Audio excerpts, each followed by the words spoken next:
Aujourd'hui, nous allons voir les rôles que peuvent jouer les plateformes digitales sur la diffusion de contenu en lien avec la santé mentale. Je suis Marie, cofondatrice de Quidam, la plateforme de soutien psychologique pour les étudiants.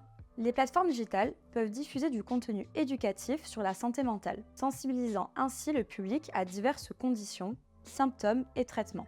Cela contribue à combattre la stigmatisation et à promouvoir une meilleure compréhension des problèmes de santé mentale. Il y a donc un rôle d'éducation et de sensibilisation. Avec une approche de sensibilisation, on permet à un plus grand nombre d'avoir accès à des ressources et à des outils pour comprendre et appréhender les problématiques liées à la santé mentale. Le digital permet un accès ludique et pluriel avec du contenu sous format d'articles, de vidéos, de podcasts ou encore d'applications dédiées. Et si on parle de plateformes digitales au sens large du terme, les réseaux sociaux ont une place très importante, notamment pour soutenir des campagnes de sensibilisation à grande échelle, afin de lutter contre la stigmatisation et à encourager les individus à chercher de l'aide en cas de besoin, notamment dans le cadre de la prévention avec des informations précises sur les signes avant-coureurs des problèmes de santé mentale et une mise à disposition des ressources clés qui sont présentes pour le dépistage et la prise en charge.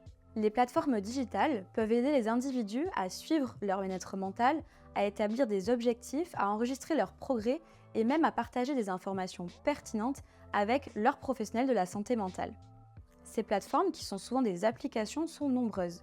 Il peut donc être intéressant d'en discuter en amont avec son psychiatre ou son psychologue. Les plateformes peuvent également être utilisées pour fournir une formation continue aux professionnels de la santé mentale, en mettant à disposition des ressources éducatives, des webinaires et d'autres supports de formation. Le digital a permis un accès plus rapide à des formations spécifiques et cela se vérifie auprès des professionnels de la santé mentale. Le développement d'e-learning dans le domaine de la santé permet aux professionnels une flexibilité et une accessibilité dans leur apprentissage. On peut le voir notamment avec des professionnels qui ne sont pas dans des grandes villes et pour qui il est plus compliqué de suivre des formations en présentiel. La formation en ligne permet également aux professionnels de la santé mentale de rester à jour sur les recherches existantes, les nouvelles approches de traitement, etc. Et elle donne surtout la possibilité aux pros de se former continuellement, soit pour éviter les lacunes de connaissances qui vont être spécifiques à leur pratique, soit pour se familiariser avec de nouveaux domaines. Bien entendu, cette liste est non exhaustive, mais elle permet de voir l'intérêt des plateformes digitales dans la diffusion de contenu en lien avec la santé mentale. Que l'on soit un professionnel ou bien un particulier, grâce à la pluralité des contenus diffusés, la santé mentale est aujourd'hui un sujet qui est largement traité. Il faut tout de même faire attention. Beaucoup de contenus sont erronés ou pas assez expliqués, et ils peuvent circuler notamment sur les réseaux sociaux.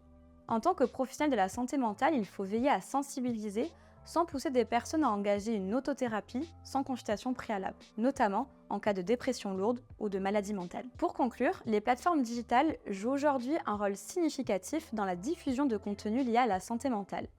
Et il peut être intéressant de s'y pencher afin de créer du contenu personnalisé pour son public cible. Dans la prochaine vidéo, nous allons voir comment les professionnels de la santé mentale peuvent avoir un rôle à jouer en communiquant sur les réseaux sociaux.